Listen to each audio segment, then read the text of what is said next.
Yeah, I'm here. How are you doing? I'm doing great. Thank you for joining us. And I know you're very busy, so we're going to keep it relatively short here. When this fight was announced, it kind of came out of nowhere in the sense that there are already 2 titles on the card being defended.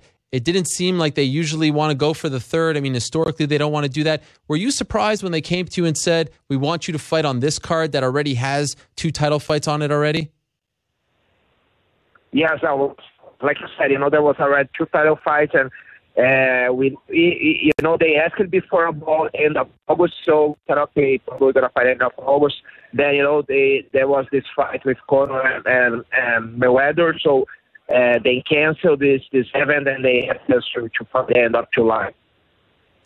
And how did you feel about it? Did you feel like, okay, I'm happy that I'm getting the title fight, but I mean, this is a month. I'm literally getting a month to prepare for it. Did you have some conflicted feelings? How did you feel when you were offered the fight? Yeah, okay, of course, yeah, there was a lot of conflict, in my team. We talk and we are, thinking about, that, I was the number 1 contender, so, I would like more time to prepare. Of course, everybody knows that, for a title fight, you don't have a big camp, which actually is 4 weeks, because the last week is more like cutting weights and keep the body going. But, after you accepted the fight, we talk and we said, okay, now we forget about everything. The business is done, and now we're going to be ready, and we're going to do the best to be in my best, shape to be ready for July 29th. Did you have a feeling that they would come to you with July 29th? In other words, were you already sort of training for the fight when they called you? I don't know. It's hard to say that, but the thing is, I'm lucky because I'm always training, I'm always keeping my diet, and I always, I like to train. So I never really even I was in teaching and giving seminars and in South Brazil, but I was training and I love, in my work. So it's not perfect, but, it's not like I was totally out of shape. If you look at Tyron's social media, he's been preparing for a title fight since before you fought Jorge Masvidal. Were you concerned that he would get, essentially, got a head start on this training camp and would have more time to prepare? Because it seems like he's been training since April. Yeah, he is, and he was training since April. I know I met him at Las Vegas at the summit, the UFC summit, and I know that. But like I said, from now on, the last weeks, I've been in a very good camp, and Eduardo is doing a great job, to figure out the ways to win against Tyron, and I'm not complaining anymore. We had our problems when we receive, the news that we are going to fight, so soon in about a month. But now my mindset is all like, I will be ready. I'm getting ready, and, I want to win this title.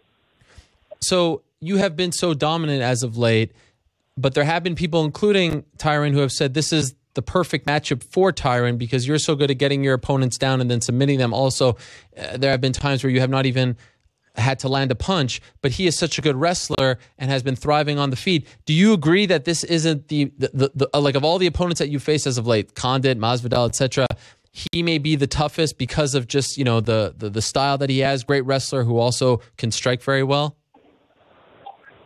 I'm biased to say that, but I think the opposite. I think he's a good matchup for me.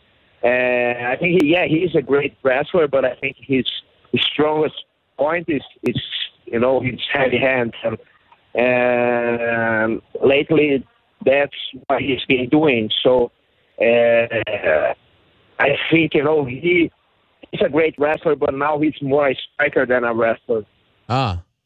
So you think he's gone away from his wrestling a bit, and he's susceptible to the takedown? Yeah, of course. Yeah, everybody goes. It's like, when I started to strike a lot back in the day, I lost a little bit my jiu-jitsu. It's normal. It's just normal. You cannot do everything well. You lose a little bit, some sharpness.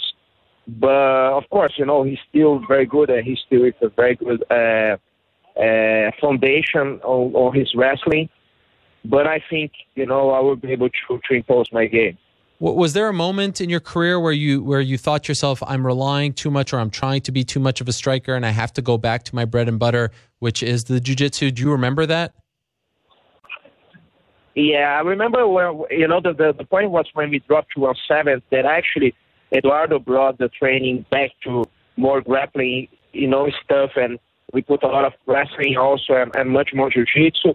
You do during the fight while you're training. So the time that I was training, a lot of stand-up, of course, when you get there, you're going to do more stand-up. And the fight is so, when you go to fight, you're in a mode that it's so unconscious and it's so automatic that you're not going to think too much. Okay, I've been doing a lot of striking, but, I'm going to take this guy down because it will be easier. You just do what you did during the training camps. So, the crucial thing for us is during the training camp, come back to my roots and come back to jiu-jitsu. Mm-hmm. Have you watched his fight against Jake Shields a lot? Do you feel like that's the kind of fight that you need to emulate? Jake seemed to frustrate him at times and, of course, beat him a few years back.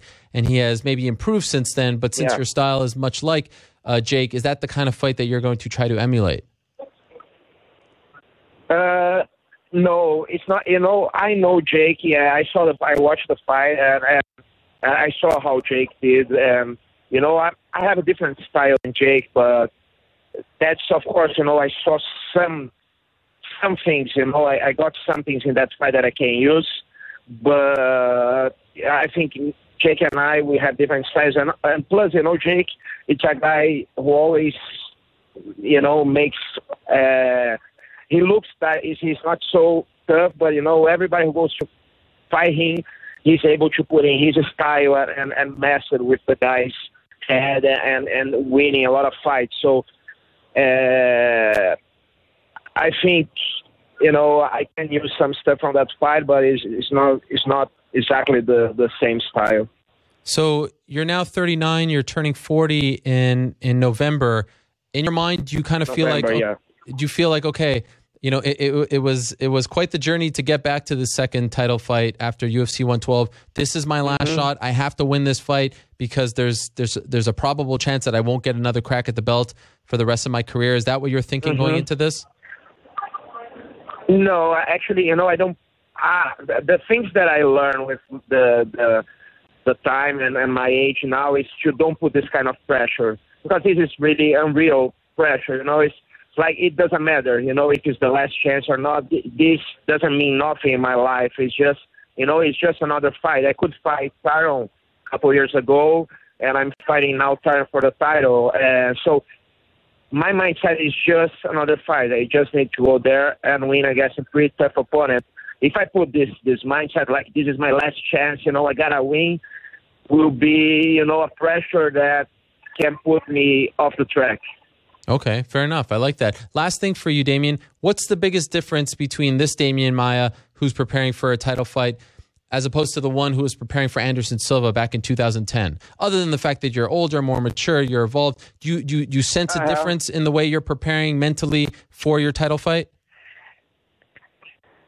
One is what I just said,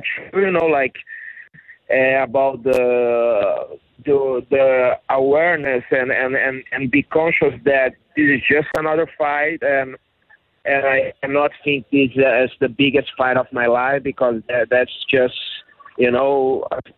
something that, and I really need to believe that, and I believe in that. When I fought Anderson, I was like, this is the fight of my life. If I win that, this will happen, and this and that and this. You're dreaming too much with the future, the tomorrow. And right now, fighting Tyron, I just know, that it doesn't matter what happens after. It's just, I'm living this fight, and this is just another fight, and this is better. And I'm not just saying that, but I'm feeling that, and that's important. And of course, I'm a pretty different athlete technically. I'm much better wrestler. I'm much better striker. I'm much better in control my feelings. I'm much better overall. Well, I can't wait for it. I've been wanting to see this fight since even before Tyron became champion, and I'm so happy that you finally got it. I know it wasn't under the most ideal circumstances, but you got the fight, and have no doubt that you will perform at your best. We are less than 12 days away. I thank you once again, Demian, for squeezing us in because I know your training camp has been very hectic. So thank you again, and I'll see you in Anaheim. I hope to talk to you over there as well. Thank you very much, Harry. It's always a pleasure to be in your show, and I hope to be there many times more, especially when I'm in New York. And I hope to, after this fight, come back to your show with the belt on my waist. Oh, wow. That would be something. I get goosebumps just listening to that. Thank you. I appreciate that, Demian. Best of luck to you. Sure.